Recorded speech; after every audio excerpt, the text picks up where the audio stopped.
नमस्कार। आप हैं द हेल्थ टॉक शो पर। मैं हूं लोकेश बगानी। मैं आपका स्वागत करता हूं द हेल्थ टॉक शो पर। स्ट्रोक स्ट्रोक मतलब क्रिकेट का स्ट्रोक नहीं, हम बात कर रहे हैं स्ट्रोक नामक बीमारी की, जिसे हम पक्षाघात या लकवा भी कहते हैं। आज का ये शो है वर्ल्ड स्ट्रोक डे पर। विश्व भर में वर्ल्ड स्ट्रोक डे सेलिब्रेट किया जाता है, मनाया जाता है। ऐसा इसलिए होता है कि हम और आप स्ट्रोक की बीमारी को लेकर जागरूक हों। इसके बारे में ज़्यादा जानकारी के लिए हम हैं आज मेदांता हॉस्पिटल इंदौर में, और हमारे साथ हैं डॉक्टर वरुण कटारिया। डॉक्टर वरुण कटारिया जो कि सीनियर न्यूरोलॉजिस्ट हैं, कंसल्टेंट हैं मेदांता हॉस्पिटल इंदौर में। सर, हम आपका हमारे शो पर बहुत बहुत स्वागत करते हैं। एक डेटा के मुताबिक 1970 के दशक में 1 लाख में से लगभग 13 लोगों को स्ट्रोक की बीमारी पाई जाती थी। 1990 में ये डेटा 1 लाख में लगभग 90 लोगों पे पाए जाने लगा। 2010 के आसपास 1 लाख में से लगभग 140 लोगों को स्ट्रोक की बीमारी पाई जाने लगी भारतवर्ष में।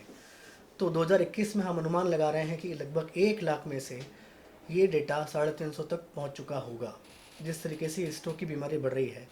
पर एक्चुअल में असल में देखा जाए तो ये डेटा इससे 3 या 4 गुना भी हो सकता है, क्योंकि काफ़ी सारे ऐसे पेशेंट्स हैं जिनका स्ट्रोक डायग्नोसिस नहीं हो पाता या इलाज नहीं मिल पाता या उनकी रजिस्ट्रेशन नहीं हो पाती। तो इन सारी जानकारियों के लिए हम आज हैं, जैसे कि मैंने बताया, मेदांता हॉस्पिटल इंदौर में, और हमारे साथ हैं सीनियर कंसल्टेंट न्यूरोलॉजी विभाग के डॉक्टर वरुण कटारिया। सर, आपका हमारे शो में बहुत बहुत स्वागत है। Thank you so much for having me here. So नमस्ते साथियों, और थैंक यू अगेन फॉर इस शो के लिए।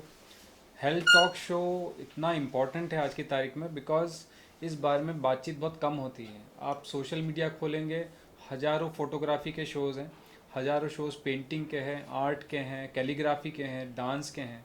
पर health talk show is a very good concept, new concept, but इसको और व्यापक बनाने की ज़रूरत है। वर्ल्ड स्ट्रोक डे 29 अक्टूबर हर साल सेलिब्रेट होता है, पूरे दुनिया में सेलिब्रेट होता है, और आज हम उसी विषय में बात करने वाले हैं। सर, हम आपसे ये भी जानना चाहेंगे आपकी पर्सनल लाइफ, आप कैसे डॉक्टर बने, कैसे न्यूरोलॉजी आपने चूज़ किया। सो बेसिकली मैं इधर ही बॉर्न एंड ब्रॉट अप हूँ, इंदौर में ही। और मेरी एजुकेशन सत्य साई स्कूल से हुई, फिर कॉलेज एमजीएम मेडिकल कॉलेज, जो अपना गवर्नमेंट मेडिकल कॉलेज है, वहीं पे पढ़ाई हुई। और शुरू से ही मुझे, मतलब फ्रॉम स्कूल से ही मुझे ब्रेन और उससे रिलेटेड रिसर्च में इंटरेस्ट था। और फाइनली मुझे ऐसे टीचर्स, ऐसे डॉक्टर्स मिलते गए जिनने मुझे अच्छे से गाइड किया, and I became a neurologist. तो बेसिकली मैं अपना स्कूल का जो एनुअल 12th के बाद की जो मैगज़ीन होती है, उसमें भी मैंने लिख रखा था कि I want to become a neurosurgeon. तो somehow I became that, and that's good. So doctor Kataria, आपसे आज हम इस शो पर चर्चा करने वाले हैं स्ट्रोक के बारे में। खास करके ये वीडियो उन्हें ज़रूर देखना चाहिए जिनकी फैमिली मेम्बर्स की एज, जिनके पेरेंट्स डायबिटिक हैं, या जिनके माता पिता या परिवार में किसी को हाइपरटेंशन या डायबिटीज़ की बीमारी है, या ऐसे व्यक्ति जो स्मोकर्स हैं या चेन स्मोकर्स हैं या तंबाकू खाते हैं। इस तरीके के जो भी सीडेंटरी लाइफस्टाइल भी जीते हैं, उनके लिए ये शो बहुत ज़्यादा इंपॉर्टेंट है, क्योंकि हम आज कुछ ऐसे एस्पेक्ट्स पे लाइफ की बात करने वाले हैं कि हम ये बताएंगे कि prevention is better than the cure. तो सर, पहला प्रश्न आपसे ये है कि स्ट्रोक क्या है। मतलब हम जानते हैं हार्ट अटैक, कि हम बोलते हैं सामने व्यक्ति को दिल का दौरा पड़ा, हार्ट अटैक आया। तो स्ट्रोक क्या ब्रेन अटैक है? सो बेसिकली स्ट्रोक मतलब ब्रेन अटैक, मतलब स्ट्रोक कोई एक चीज़ ऐसी है जो कि अचानक होने वाली चीज़ है। जैसे कि हृदय की धमनियों में जब क्लॉट जम जाता है और हार्ट अटैक होता है, उसकी जानकारी हर किसी को है। इवन छोटे से छोटा आदमी, बड़े से बड़ा आदमी, ठेले वाले से लेकर बिजनेसमैन, एवरीबडी नोज़ कि भाई बीच में दर्द होता है तो हार्ट अटैक का सिम्टम है, हमें हॉस्पिटल भागना है। पर ये चीज़ स्ट्रोक के अंदर नदारत है, और इसीलिए इस टाइप के शोज़ इम्पॉर्टेंट हैं। स्ट्रोक या लकवा या पक्षाघात या पैरालिसिस या ब्रेन अटैक एक ऐसी बीमारी है जो कि ब्रेन की बीमारी है। पहली बात तो ये साइकोलॉजिकल चीज़ नहीं है, ये अपने ब्रेन का विकार है या मस्तिष्क की बीमारी है। इसके अंदर मस्तिष्क की सप्लाई जो होती है खून की, वो अवरुद्ध हो जाती है या ऑक्लूड हो जाती है। जैसी नसें हाथ पाँव में, हार्ट में, सब जगह होती है, वैसी नसें ब्रेन के लिए भी होती हैं। और उन नसों में कभी कभी कोलेस्ट्रॉल की मात्रा अधिक जमने से या कहीं ना कहीं से क्लॉट फंसने से कुछ हिस्सों को खून नहीं पहुंचता। तो मस्तिष्क के कुछ हिस्सों को खून नहीं पहुंचता तो कुछ मिनट में वो नष्ट हो जाते हैं और इसी कारण से पैरालिसिस होता है। इसी का नाम ब्रेन अटैक या स्ट्रोक होता है। तो सर इसमें अगर किसी को स्ट्रोक होता है, तो जैसे हार्ट अटैक में किसी को एक्यूट एंजाइना होता है या जोरदार दिल का दौरा पड़ता है, तो व्यक्ति की तत्क्षण मौत हो जाती है। लेकिन स्ट्रोक में भी क्या ऐसा होता है कि तत्क्षण इमीडिएट डेथ होती है, या कोई विंडो पीरियड होता है कि स्ट्रोक में भी टाइप्स होते होंगे कि ये Yeah. टाइप्स के स्ट्रोक, उस टाइप के स्ट्रोक्स? सो बेसिकली स्ट्रोक में बहुत सारे टाइप्स होते हैं। सबसे इम्पॉर्टेंट दो चीज़ें जो सबको पता होना चाहिए कि खून की नस अगर ज़्यादा ब्लड प्रेशर के कारण या किसी भी कारण से अगर फट जाती है तो ब्रेन हेमरेज की स्थिति बनती है। वो भी एक लकवे का कारण या स्ट्रोक का कारण है। इसको हेमोरेजिक स्ट्रोक बोलते हैं, जिसके अंदर रक्त का रिसाव हो जाता है मस्तिष्क के अंदर, नॉर्मल लैंग्वेज में ब्रेन हेमरेज। Brain haemorrhage. दूसरा जो इसका टाइप होता है वो है इस्चेमिक स्ट्रोक, जिसके अंदर की नसों में खून क्लॉट अटक जाने से उस हिस्से में खून पहुंचता नहीं है। तो ये दो टाइप के मेन स्ट्रोक्स होते हैं। इसके अंदर इसकी व्यापकता अलग अलग होती है। कभी कभी बहुत बड़ी नस में अचानक चोक होने से आदमी की मृत्यु भी हो सकती है, या आदमी अचानक से बेहोश या कोमा में जा सकता है। ये बड़ी नस में अगर बहुत बड़ा खून का क्लॉट आ जाए, ब्रेन हेमरेज बड़ा हो जाए, या कोई बड़ी नस चोक हो जाए किसी क्लॉट से, तो जो होने वाला नुकसान है बहुत बड़ा रहता है और आदमी इमीडिएटली बेहोश हो जाता है। कभी कभी यही चीज़ छोटी मोटी नस में क्लॉट होने से होता है। जैसे कि छोटी नस में क्लॉट हुआ, आपके मस्तिष्क का थोड़ा सा पोर्शन खराब हुआ, उसके कारण आदमी बेहोश या मरता नहीं है, परंतु उसको पैरालिसिस जरूर हो सकता है। और इसमें एक चीज़ और ऐड मैं करना चाहूँगा कि इसमें जितने भी मरीज हैं, जैसे कि सर ने बताया कि डिफरेंट प्रेजेंटेशंस होता है, कोई इमीडिएटली कोमा में चला जाता है, किसी को पैरालिसिस के सिम्टम्स होते हैं, कुछ और होते हैं। तो अगर हम ये आम भाषा में पूछें डॉक्टर साहब कि मुझे 5 चीज़ें मालूम होना चाहिए कि ये स्ट्रोक है, तो वो क्या हो सकती हैं doctor Kataria? So I think ये सबसे इम्पोर्टेंट क्वेश्चन आपने पूछा है, बिकॉज इसी क्वेश्चन के बेसिस पे हम जागरूकता फैला सकते हैं। और जागरूकता से पब्लिक ही क्या, हमारे जो कलीग्स हैं जो दूसरी मेडिकल फैसिलिटी में हैं, जो दूसरे टाइप के डॉक्टर्स हैं, उन सब को भी जागरूक होना चाहिए। बिकॉज उनके सामने सामने भी पेशेंट कई बार इस बीमारी के साथ आता है और वो पहचान नहीं पाते। तो स्ट्रोक के अंदर बहुत सिंपल सी चीज़ है, बी फास्ट नाम से, BEFAST, be fast. Be fast का सबसे इम्पॉर्टेंट मतलब तो यही है कि you have to act fast. मतलब अगर आपको निम्नलिखित या निम्न जो मैं शब्द अभी आपको लक्षण बता रहा हूँ उनमें से कुछ आता है, तो आपको तुरंत अपने आप को एक्ट करना है, बी फास्ट।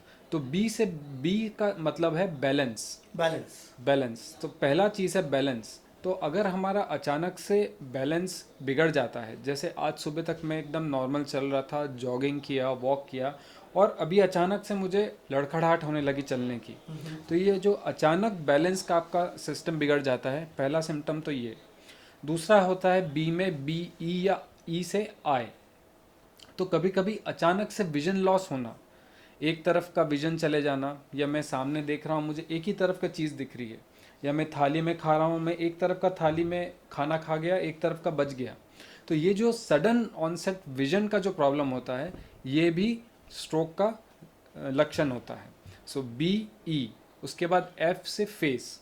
तो चेहरे में अगर अचानक से टेढ़ापन आता है, जैसे कि चेहरा थोड़ा टेढ़ा हो जाता है बात करते समय, या आपको अभी तक एकदम बढ़िया सी स्माइल आ रही थी और फिर अचानक से स्माइल टेढ़ी होने लगती है, तो ये जो अचानक होने वाला चेहरे में टेढ़ापन है, ये भी एक उसका लक्षण होता है। फिर A से आता है आर्म या हाथ हमारे। तो अगर हमारे हाथ में अचानक से कुछ झुनझुनी आना या अचानक से इसमें कमज़ोरी आना होता है, ये इसका एक इम्पॉर्टेंट लक्षण होता है। जैसे आज सुबह मैं बैंक गया, मैंने साइन किया, बढ़िया, कोई दिक्कत नहीं। अब मैं अपने क्लिनिक में आया हूँ और मैं पेशेंट का नाम भी नहीं लिख पा रहा हूँ। तो ये जो अचानक से परिवर्तन होता है मेरी हैंडराइटिंग में, या अचानक से पेन की ग्रिप में, या अगर आपने किसी को हाथ ऐसे करने के लिए बोले और हाथ थोड़ा सा एक तरफ का झूल रहा है, तो ये जो हाथ का जो कमज़ोरी जो अचानक आता है, ये भी एक इम्पॉर्टेंट लक्षण है। इसके आगे आता है एस। एस से स्पीच। स्पीच मतलब मेरी बोली। बोली में अक्सर हम लोग सिर्फ जो व्यक्त करते हैं उसी पे हमारा ध्यान ज़्यादा जाता है। जैसे कि मैं जो बोल रहा हूँ, तो मैं बोलते बोलते अगर मेरा इस टाइप से लड़खड़ाहट हो जाता है तो ये एक इम्पॉर्टेंट कारण है। पर इसके अलावा बोली में दूसरी भी चीज़ होती है कि बागानी जी जैसे मुझसे कुछ पूछ रहे हैं कि आपका नाम क्या है, और मैं बोल रहा हूँ हाँ ये कैमरा तो कैनन का है, मतलब कि मैं चीज़ को समझ नहीं पा रहा हूँ। ये भी एक लैंग्वेज का पार्ट होता है, इसको भी इम्पॉर्टेंट है। तो सुबह तक मैं किसी से मांग रहा था पेन, और अब मैं बोल रहा हूँ पेन की जगह पेंसिल। तो ये चीज़ भी बहुत इम्पॉर्टेंट होती है। तो इसमें एक चीज़ और आपसे मैं ऐड कर रहा हूँ डॉक्टर साहब की, मतलब नर्व रिस्पॉन्स फेलियर अगर हो रहा है तो वो भी स्ट्रोक का सिम्टम है। यस। तो ये जो हमारे लक्षण हो गए, बी फास्ट, तो टी से लेकर टाइम में इसमें वेस्ट नहीं करना है, टाइम वेस्ट नहीं बिकॉज इसके अंदर एक विंडो पीरियड हमारे पास है जिसके अंदर हम इसको ट्रीटमेंट दे सकते हैं। वो कितना होता है आमतौर पे? तो आमतौर पे जब ये स्ट्रोक की ट्रीटमेंट चालू हुआ था 1996 में, इसका एक इंजेक्शन स्टार्ट हुआ था जिससे कि क्लॉट घुलने वाला इंजेक्शन था। तो उसको शुरू में सिर्फ 3 घंटे देते में टाइम था, विंडो पीरियड। अब वो धीरे धीरे बहुत सारी इंटरनेशनल ट्रायल स्टडी के बाद अब वो 4.5 से 6 घंटे तक आने लगा है।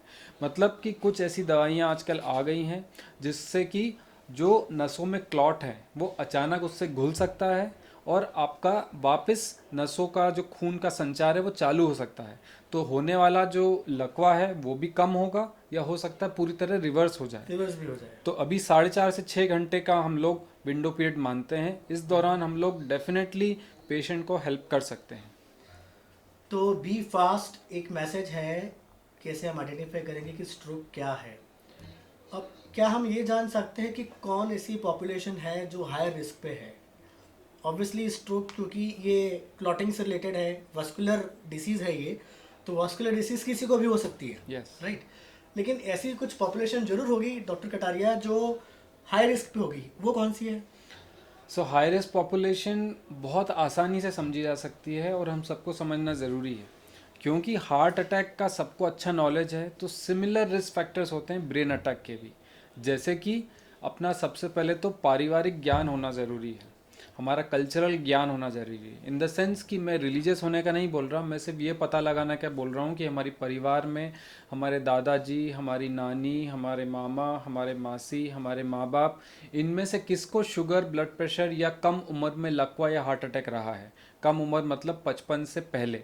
अगर 55 से पहले इनमें से किसी को भी हमारे रिलेटिव्स में हार्ट अटैक या लकवा हुआ है, इसका मतलब आप खुद भी रिस्क में रिस्क पे हैं। है।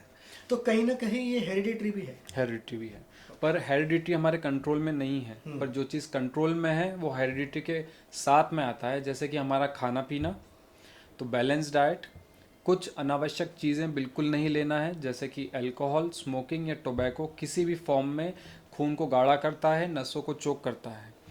तीसरा, अगर हमारा रेगुलर चेकअप होता रहे, जैसे कि cholesterol, sugar, thyroid, vitamin B12, vitamin D, इस टाइप की जो चीज़ें हैं, अगर ये हम रेगुलर चेकअप करते रहें तो बहुत हद तक हम इस रिस्क को बचा सकते हैं, इस रिस्क से बच सकते हैं।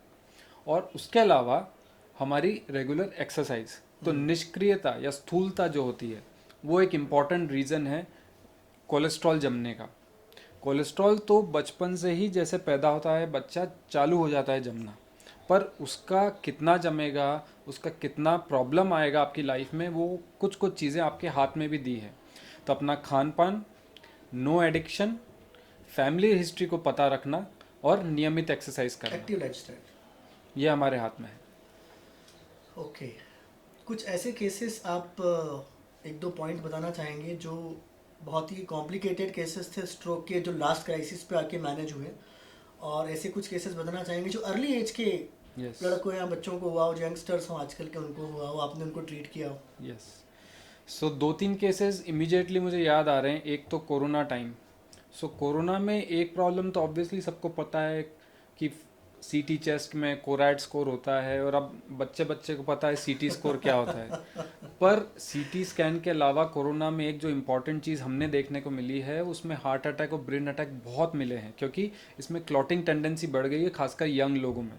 तो ऐसे 2-3 पेशेंट्स अभी हमारे पास आए थे जो कि आए कोविड के लिए थे, कोविड ओपीडी में आए थे, पर वहाँ पे सक्सेसफुली जब एडमिट करके देखा कि उनको अचानक से लकवे के लक्षण भी लग रहे हैं, तो उनको तुरंत कुछ दवाइयाँ इंजेक्शन मिली और उनसे उनको रिलीफ हुआ। और यही नहीं, उनके जो लंग्स में क्लॉट था वो भी इम्पॉर्टेंट तरीके से घुल गया। So that is very important.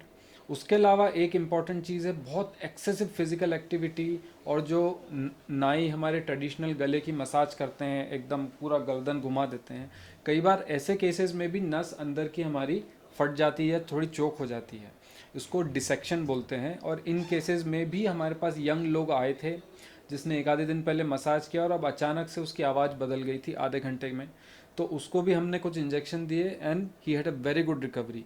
अभी भी वो हमारे फॉलोअप में आते हैं और रेगुलर अभी जॉब में है।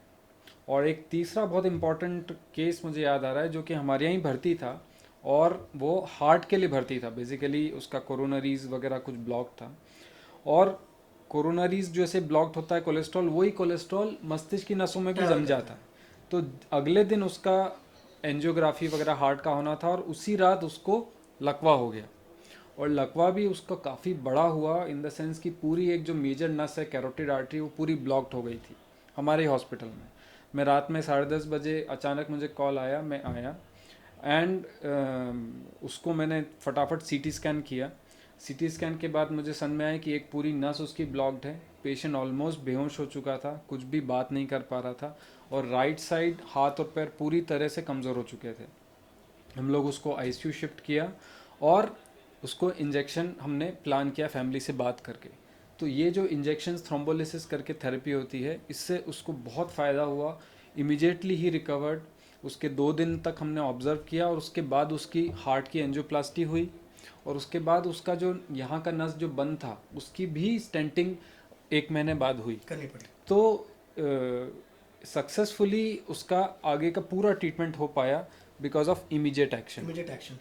तो इसी में मतलब एक इम्पॉर्टेंट पॉइंट आता है कि हर हॉस्पिटल, जो बड़े हॉस्पिटल्स हैं, जो अच्छे हॉस्पिटल्स हैं, जहाँ पे ये सारी सुविधाएं हैं, जहाँ पे CT MRI है, न्यूरो के डिपार्टमेंट के डॉक्टर्स हैं, वहाँ पे मेरे ख्याल से स्ट्रोक प्रोटोकॉल का पालन किया जाता है। तो थोड़ा सा आम भाषा में बता सकते हैं बेसिकली स्ट्रोक स्ट्रोक क्या है? प्रोटोकॉल कुछ भी ज़्यादा डिटेल कुछ नहीं है, बहुत सिंपल सी चीज़ है कि ट्रांसफ़र ऑफ इंफॉर्मेशन जो होता है वो फटाफट होता है। तो जनरली क्या होता है कि जो भी बड़े हॉस्पिटल है, एक मोबाइल फ़ोन अलग से एक सबको दिया रहता है। तो जैसे ही इस टाइप का मरीज आता है जो कि 4.5-6 घंटे के अंदर अंदर इस टाइप के लक्षण के साथ आया है, जैसे पैरालिसिस के लक्षण मैंने बताए, और अचानक जैसे ही वो कैजुअलिटी में आता है, तो एक फ़ोन से सब जगह अलर्ट हो जाता है, अत्तला हो जाती है। जैसे कि कैजुअलिटी ऑफिसर, मुझे या न्यूरोलॉजिस्ट, नीचे रेडियोलॉजी, सीटी स्कैन, MRI खाली रखने के लिए बोलते हैं कि जो भी पेशेंट है या तो उसको टेम्परेरी रोकें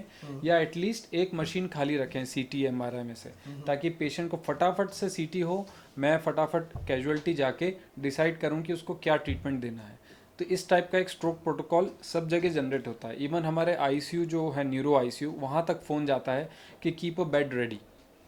जैसे कि क्लासिफिकेशन होता है व्यूअर्स, हर बड़े कॉर्पोरेट हॉस्पिटल में, NABH एक्रेडिटेड हॉस्पिटल्स में ट्राइएज सिस्टम होता है। क्लासिफिकेशन होता है कि कौन से पेशेंट्स को डायग्नोस्टिक्स में पहले लेना है। सिमिलरली स्ट्रोक के जो पेशेंट्स होते हैं, एज पर स्ट्रोक प्रोटोकॉल, उनको कैटेगरी A में लेके फर्स्ट प्रायोरिटी दी जाती है डायग्नोस्टिक्स इन्वेस्टिगेशन करने के लिए, ताकि उनका जल्दी से जल्दी उनका इलाज चालू हो सके। Right, okay. और एक क्वेश्चन है कि इसके ट्रीटमेंट ऑप्शंस, जैसे आपने बताया कि ये है, तो ट्रीटमेंट ऑप्शंस क्या होते हैं? एक बार जैसे किसी ने आइडेंटिफाई कर लिया कि मुझे स्ट्रोक है, मैं 6 से 8 घंटे की विंडो पीरियड में पहुंचने की कोशिश करता हूं, मैं हॉस्पिटल पहुंच गया, मैं आ गया, अब आगे क्या होता है? तो जैसे इस टाइप का पेशेंट पहले हॉस्पिटल में आता है, उसके अंदर हमें सिर्फ एक ही ब्लड टेस्ट चाहिए रहता है उस समय, एक ही ब्लड टेस्ट, जो कि होता है रूटीन ब्लड शुगर, मतलब उस समय उसका शुगर कितना है। अच्छा। तो सबसे पहले आते से ही पेशेंट का ECG, शुगर, ब्लड प्रेशर होता है, और क्लिनिकली उसको एग्जामिन करना पड़ता है, ताकि स्ट्रोक को अपन पता लगा सकें, उसको डायग्नोस कर सकें, क्योंकि डायग्नोसिस हमेशा क्लिनिकल होता है। क्लिनिकल मतलब मैं जाके उससे, पेशेंट के रिलेटिव से बात करूंगा, उसको एग्जामिन करूँगा, हाथ पैर चला के देखूँगा, वहीं पे डायग्नोसिस बन जाता है। उसके बाद ये सब बात करते करते ही उसको उसकी प्रायर मेडिकल हिस्ट्री लेते हैं कि क्या क्या दवाई पे है, और साथ में उसको शिफ्ट कर देते हैं सीटी या एमआरआई के लिए। और सीटी एमआरआई तुरंत उसका फिल्म वगैरह वेट नहीं करते, वहीं कंप्यूटर पे उसका इमेजेस देख के उसको हम शिफ्ट करते हैं आईसीयू में। आईसीयू के अंदर या कैजुअलिटी के अंदर हम उसको डिपेंड करता है, अगर वो इस्चेमिक स्ट्रोक है मतलब क्लॉट अटका है और उसको हम इंजेक्शन दे सकते हैं, थ्रोम्बोलिसिस थेरेपी दे सकते हैं, तो हम इमीडिएटली वो ट्रीटमेंट स्टार्ट कर देते हैं। कभी कभी तो ये ट्रीटमेंट हमने सीटी स्कैन की मशीन पे ही स्टार्ट कर दिया है विदाउट इवन मिनट खोए, क्योंकि क्या होता है एक बार आपका लकवे का प्रोसेस स्टार्ट हो जाता है तो हर मिनट कुछ मिलियंस ऑफ न्यूरॉन्स मतलब 10-10 लाख न्यूरॉन्स नष्ट होते जाते हैं। मतलब मैंने 1 मिनट की भी देरी करी तो पेशेंट के 10 लाख कोशिकाएं जो मस्तिष्क में है वो नष्ट हो जाते हैं। इसलिए कभी कभी हमें इतना अर्जेंटली उसको ट्रीट करना पड़ता है। इस इंजेक्शन के बाद भी कहानी ख़त्म नहीं होती, बिकॉज ये इंजेक्शन कितना काम करेगा वो हमारे हाथ में नहीं है, इसको टाइम पे देना हमारे हाथ में है, तो इससे बेनिफिट डेफिनेटली होता है। उसके बाद पेशेंट को फिर हमें बाकी चीज़ें स्क्रीन करनी पड़ती है कि उसका हार्ट में कुछ क्लॉट तो नहीं है, उसकी नसें जो गले की जो नसें हैं जिसको कैरोटिड आर्टरीज बोलते हैं वहाँ कुछ क्लॉट तो नहीं फंसा है। तो ये सब इन्वेस्टिगेशन नेक्स्ट 24 आवर्स में होती है। फिर उसको रेगुलर नियमित खून की जो पतला करने की दवाइयाँ होती हैं जैसे इकोस्प्रिन, क्लोपिडोग्रेल, एटोरवास्टैटिन, ये स्टार्ट करते हैं। और फिर साइड बाय साइड फिजियोथेरेपी, उसका ब्लड प्रेशर, शुगर मैनेजमेंट भी स्टार्ट हो जाता है। तो अगर उसका लकवा ज़्यादा बड़ा है तो फिजियोथेरेपिस्ट का रोल धीरे धीरे बढ़ते जाता है। धीरे धीरे उसको खड़ा करना, बिठाना, मुंह से थोड़ा थोड़ा खिलाना, ये सब प्रोसेस रहता है बेसिकली। रिहैबिलिटेशन का एक इम्पॉर्टेंट रोल हो जाता है। अगर आपका लकवा थोड़ा सीरियस है या कॉम्प्लिकेटेड है तो आपके कहने का मैसेज यही क्लियर है कि जितनी जल्दी आप एक हॉस्पिटल में पहुंच के इस इलाज को चालू करवा लेते हैं उतनी जल्दी आप सेफ जोन में यस, उतना जल्दी सेफ जोन में रहते हैं। तो इसके लिए ये ज़रूरी है कि आपको पता पड़ जाए कि ये स्ट्रोक है, तो आपको वही बी फास्ट वाली जो टेक्निक जो सर ने बताई उसको ध्यान में रखते हुए आपको डायग्नोसिस करना पड़ेगा। एग्जैक्टली।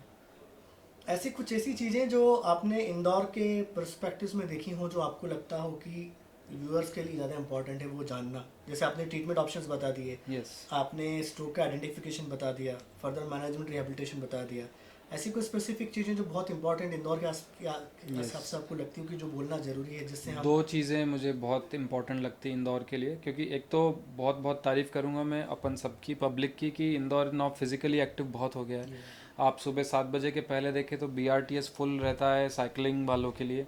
उसके बाद मैराथनर्स आजकल बहुत हो गए, मेरे ही कितने colleagues, they are running, they are jogging, so this is very good. But हमारा खान पान अभी भी उतना चेंज नहीं हुआ है। तो जो हम लोग बाज़ार में खाना खाते हैं वो कई बार एक ही तेल को बार बार यूज़ किया हुआ रहता है, उसके अंदर बहुत ख़राब तत्व पैदा हो जाते हैं, ट्रांस फैट्स, वो एक बहुत प्रॉब्लमेटिक चीज़ है। उसके बाद शुगर और नमक, ये दोनों चीज़ें का सेवन हम लोग के खान पान में थोड़ा ज़्यादा है। तो रिफाइंड शुगर एंड नमक, ये दोनों चीज़ों का अगर थोड़ा हम कम करें, और साथ में पोल्यूशन, तो कई बार हमें ऐसे केसेस मिले हैं जिनका बढ़िया blood pressure control, sugar control, कोई फैमिली हिस्ट्री नहीं, कोलेस्ट्रॉल नॉर्मल, उसके बाद भी उनको लकवा हो रहा है। तो ऐसे केसेस में अभी 3-4 साल पहले ही लैंसेट करके जो जर्नल है बहुत इम्पोर्टेंट, तो उसके अंदर से ही निकला था कि एयर पोल्यूशन इतना इम्पोर्टेंट कारण है। एयर पोल्यूशन और जो फूड एडल्ट्रेंट्स वगैरह जो हो जाते हैं पानी में या खाने में हमारे, जो गलती से मिक्स हो जाते हैं, मतलब वॉट एवर कारण से मिक्स हो जाते हैं, तो जो फूड एडल्ट्रेंट्स, वाटर के अंदर जो प्रॉब्लम और एयर पोल्यूशन, इसके कारण भी लकवा हो रहा है। या सो ये दो चीज़ों के बारे में, खान पान और पोल्यूशन, अगर इन पे हमने कंट्रोल कर लिया तो बहुत अच्छा जंग हम जीत सकते हैं। और हाइपरटेंशन के मरीजों में रिस्क ज़्यादा रहता है? डेफिनेटली। डायबिटीज़ के मरीजों में, हाइपरटेंशन के मरीजों में? सो बेसिकली क्या होता है कि ये एक मैथ्स में एक फार्मूला रखता है, ज्योमेट्रिक प्रोग्रेशन, मतलब 2 दूनी 4, 4 दूनी ऐसा। तो हमारी लाइफ में भी यही चीज़ चलती है। सपोज मुझे ब्लड प्रेशर है ना, और साथ में अगर मेरा हल्का फुल्का शुगर भी गड़बड़ है और मेरा थोड़ा लाइफस्टाइल भी गड़बड़ है और मैं अगर थोड़ा मोटा तंबाकू यूज़ कर रहा हूँ या स्मोक कर रहा हूँ, तो ये सब मिलके मतलब 2+2 5 हो जाते हैं। 5 हो जाता है। सो बेसिकली सिर्फ हाइपरटेंशन वाले कितने ही मरीज हैं, they are okay, they are controlled, blood pressure उनका नियमित कंट्रोल है, पर वो ये भूल जाते हैं कि ब्लड प्रेशर तो कंट्रोल है पर साथ की बाकी चीज़ें को हमको कंट्रोल करना है। इसलिए हाइपरटेंशन, ब्लड प्रेशर वाले मरीजों में और खासकर मोटापा, ये 3 चीज़ों में लकवा बहुत ज़्यादा कॉमन है।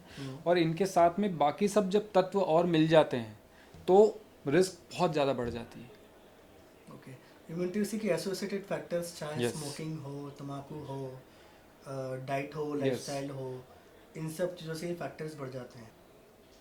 लेकिन लाइफ की क्वालिटी सफ़र हो जाती है स्ट्रोक में। ये है, अगर स्ट्रोक का ट्रीटमेंट प्रॉपर नहीं हुआ तो क्वालिटी ऑफ लाइफ, रिहेबिलिटेशन, ये सारी चीज़ें बहुत सफ़र हो जाती So हैं, basic- अनलाइक अदर डिसीजेस। हाँ, सो बेसिकली क्या होता है कि एक अपने किसी भी परिवार के मित्र, पारिवारिक में किसी भी सदस्य को आज की तारीख में हार्ट अटैक आता है, वो 4 दिन हॉस्पिटल में रह के घर आता है, तो भले ही वो चल के नहीं आए, व्हील चेयर पे आए, पर वो मुस्कुराता है, बात करता है, अपने नाती पोतियों के साथ खेलता है और खाना भी खा लेता है आपके साथ बैठ के। हो सकता है वॉक नहीं करे, हो सकता है ऑफिस नहीं जाए, पर जब एक पेशेंट को लकवा होता है तो कभी कभी वो बात नहीं कर पाता, कभी कभी अपने नियर एंड डियर को पहचान नहीं पाता, अपनी भावनाओं को व्यक्त नहीं कर सकता, उसको कहीं दर्द है वो नहीं बता सकता, और वो पूरी तरह से पेशेंट की रिलेटिव्स पे डिपेंड हो जाता है। जैसे कि दैनिक का हमारा पेशाब करना, बाथरूम जाना, नहाना, हाथ से खाना, ये एक एक चीज़ डिपेंड हो जाती है, प्लस अपने काम नहीं कर पाता, मतलब he is not an earning member any more. तो जो ये सोशल और इकोनॉमिक बोझ है, मॉर्बिडिटी जिसको बोलते हैं, वो स्ट्रोक के अंदर बहुत ज़्यादा है, बहुत ज़्यादा है। और इसीलिए ये वर्ल्ड स्ट्रोक डे का कैंपेन हुआ है कि इसमें जितना ज़्यादा लोगों को हम जागरूक करेंगे और जितना ज़्यादा जागरूकता फैलाएंगे उतना ही इसको कम कर सकते हैं। और सर, जैसे कि हम यहाँ फाइनेंशियल्स बात कर रहे हैं और रिहेबिलिटेशन की बात कर रहे हैं, क्या ये ट्रीटमेंट कहीं ना कहीं इंश्योरेंसेस में भी कवर होगा? हाँ, Different insurances डेफिनेटली में भी cover डेफिनेटली। होगा? Acute stroke is an emergency और इसीलिए इसका नाम स्ट्रोक है, और ये डेफिनेटली कवर्ड है। कवर्ड होता है।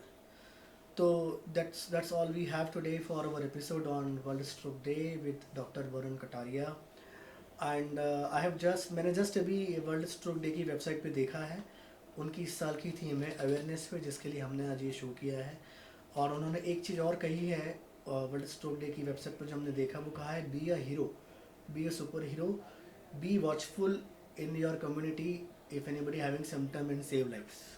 एग्जैक्टली। सो वही मैसेज हम दोनों आज देना चाहते हैं। बिल्कुल। थैंक यू व्यूअर्स, आप देख रहे थे द हेल्थ टॉक शो। मैं हूँ लोकेश बगानी, शुक्रिया।